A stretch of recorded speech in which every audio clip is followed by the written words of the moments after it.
Soomaali wada salaamaya meel kasta oo dunida joogtaanba. Maanta su'aal baan rabaa inaan weydiiyo madaxweyne Xasan Sheekh.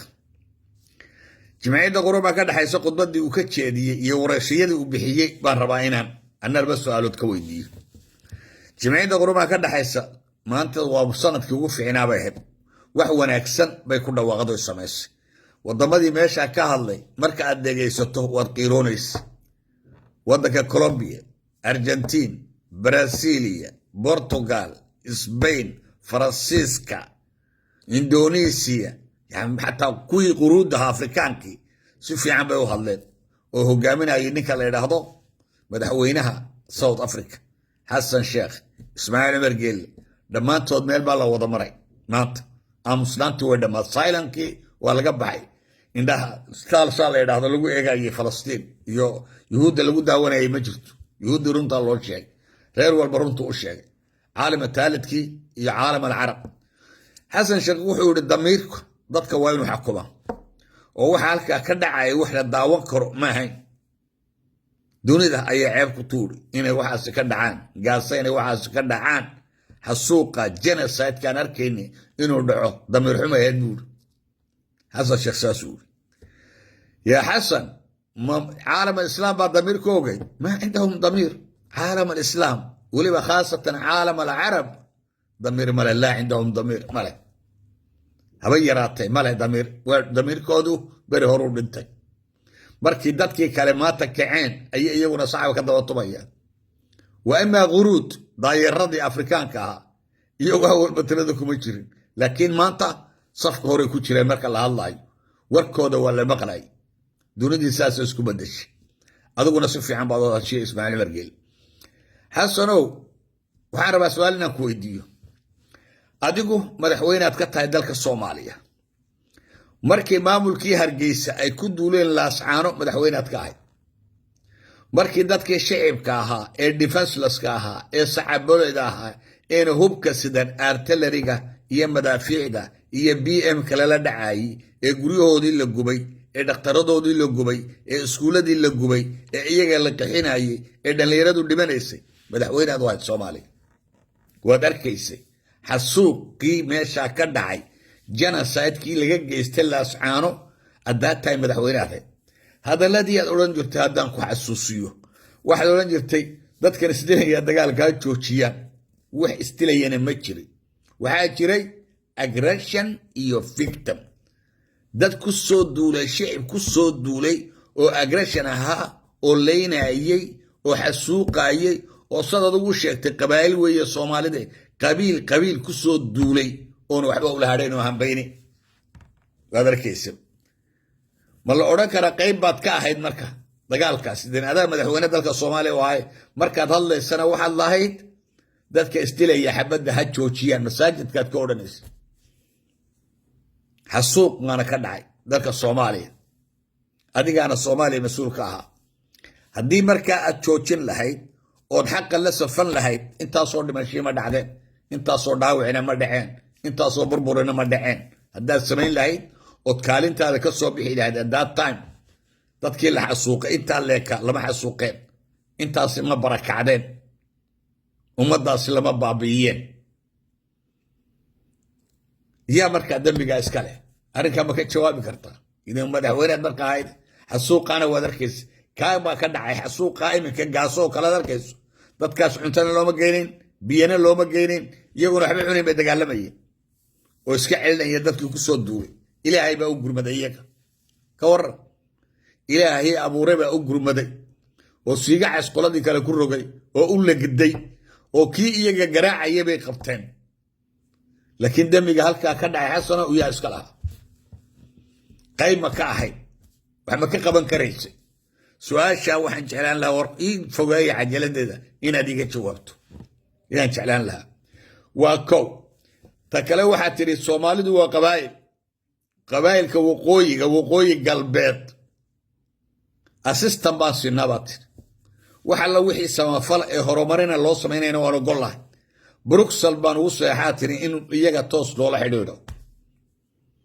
adigoo og inay qabiil tahay meesha waxa ku nool saddex qabiil baa ku nool إسايا سمرون إساق باكو نور إساق بات مركا وحقو ديبيسا labadii reere kale anigu saylac baan ka soo jeedaa magaalada saylac la yidhaahdo dhakhtarkeedu 34 sano dhakhtar male saylac uu dumay cidoo dhisaysaa ma jirto assistance-ka aad bixisaan nama soo gaadho dadkayga ma soo gaadho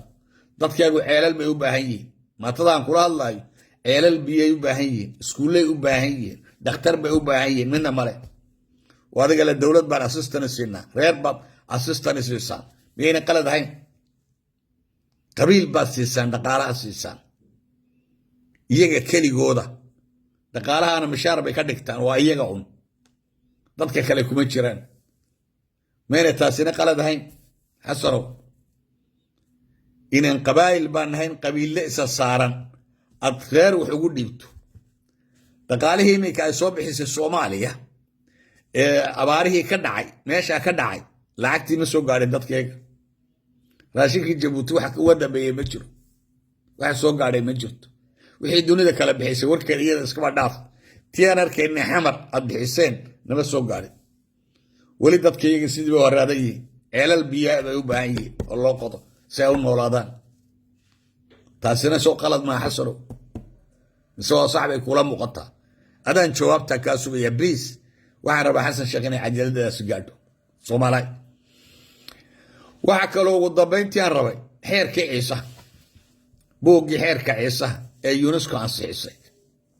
195 dowladood baa soo ansixiyey oo isku raacay equality-ga iyo legality-ga ku jira buuggaas ciise waa wada ciise ninaniga kala caarama dheera 1400 baa la qoray buuggaa la qoray dunida waa yaabantahay buuggaas wuxuu ahaa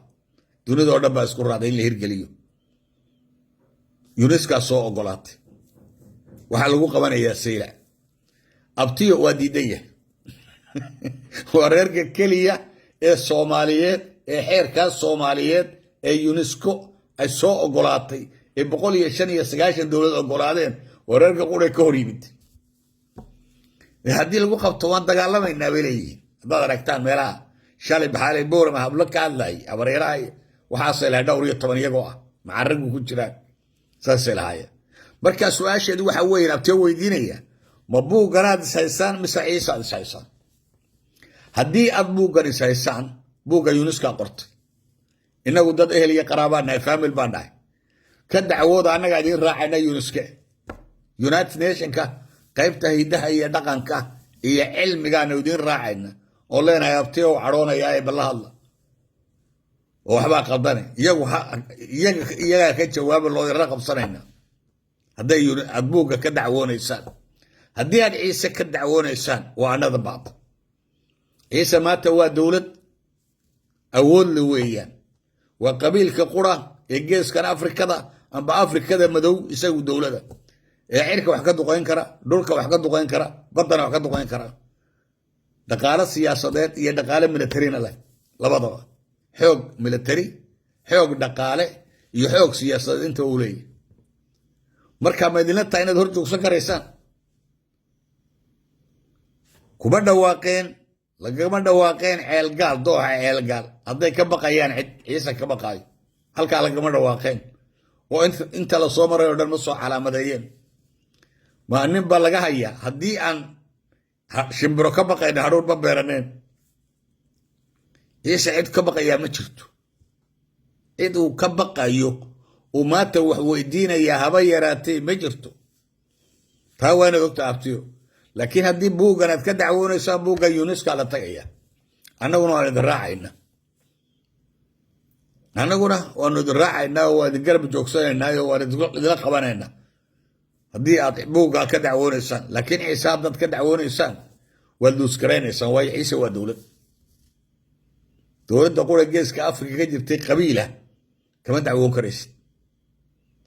kuma imanayso agta qulijeed ma imanayso boon ma imanayso nuurabana ma imanayso dhulkeedii bay joogaan degaankeedii dhulkeedii weeye waxaa lagu qabanayaa marka ayaan idin waalin dadka tiktoka ka hadlaya amba meelaha ka hadlaya ee waxaan jirin idin sheegaya odhanayna samaroon baa saylac lahaan jira anaa ku dhashay saylac anigaa ku dhashay aabbaaya badax kaa aniga aabbahay samaroon maahayn cabdi dhegayare baa la odhan jiray chief local authority buu halkaa ka ah cilmi nuur baa local governmentka madax ka ah samaroon ma ahayn ciisuu ahaa ya idris baba dc ka ahaa district council ciisuu ahaa booliiska sidaasoo kale dhakhtarka sidaasoo kale marka waa meel magacaad qaldaysaan waxaad isku qaldaysaan saylac iyo waxaad isku qaldaysaan boorama waanu wada deganaa waan deganaa waan keensanaynaa waa lagu qabanaya cid alla cid la aflagaadeynayo ama la dhibaataynaya ma jirto idinku aflagaadada joojiya abtiyo iyo habaryarow joojiya waxaan waa aflagaadaad wadaan aad baan idiin salaamaya meel kasta oo dunida joogtaanba